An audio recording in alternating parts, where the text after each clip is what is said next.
Okay, that's a lick that goes over, suppose you're playing a D and you want to go to a D7. Well, that lick kind of outlines, it's a lead lick you can play to outline those chord changes.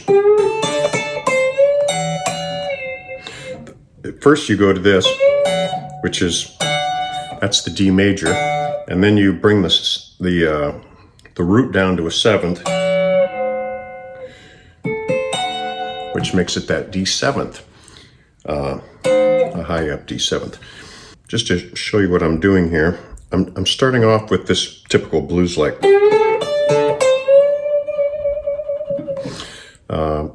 That's bending this G string on the 12th fret. Oh, you bend it up a whole step. Then you play the 10th fret of the B string, 10th fret of the high E string. Then you go back down to the 10th fret of the B string, and you bend the 13th fret of the B string up so it's playing this note.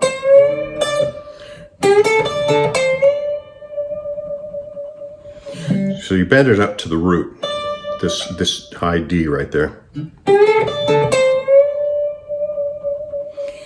And give it vibrato. It always helps to give it a little vibrato. And just that lick right there takes a little time to get it to work properly, to get that bend all the way up to the so you hit that note. I've heard lots of people kind of over or under bend that note when they try to play this. And that doesn't sound good. And the other thing is, I've heard people bend it up and not do vibrato, and to me that doesn't sound good either.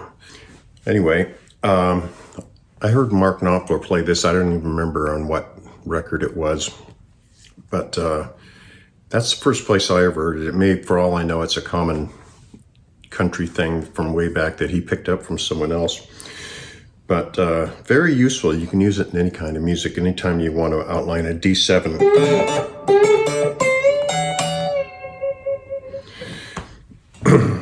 And it goes well with the kind of chordal playing that you see in country music a lot, and blues and other stuff. It's not really scale-oriented playing. It's more chord tones, like this. I'm sure you've heard that. Let me get a pick here. This kind of thing works better with hybrid picking.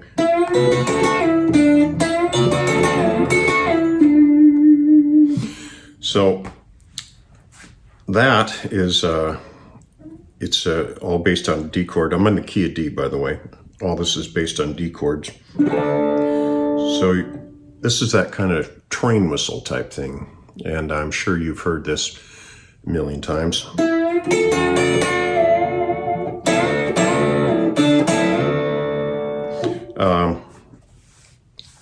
Another train whistle type thing. This is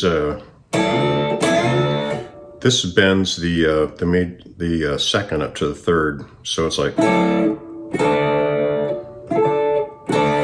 the way a pedal steel player would do. Another thing you can do is this kind of train whistle. And I don't even know if I've heard this before. I kind of made this up, but I'm sure somebody's done it probably millions of times, because there's nothing really new under the sun in the music world. But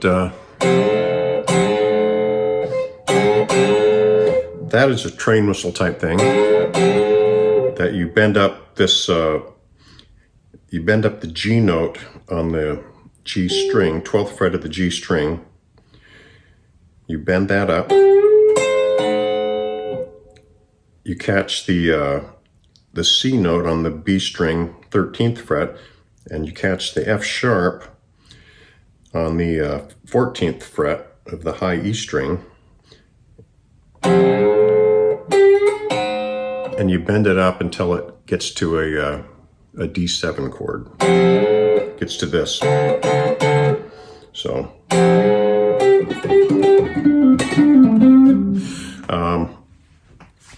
And, you know, I use that once in a while.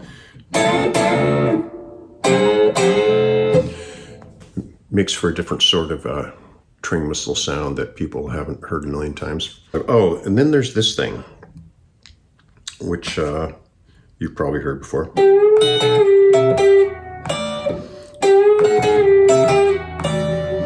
This is also, this is that sliding sixth type thing, but doing it with a bend here. So you're bending the 12th fret G string up and catching that major third on the high E string, 14th fret. Releasing down, catching the 12th fret of the high E string, and then sliding down to the 11th fret and catching the high E string on the 10th. So the whole thing is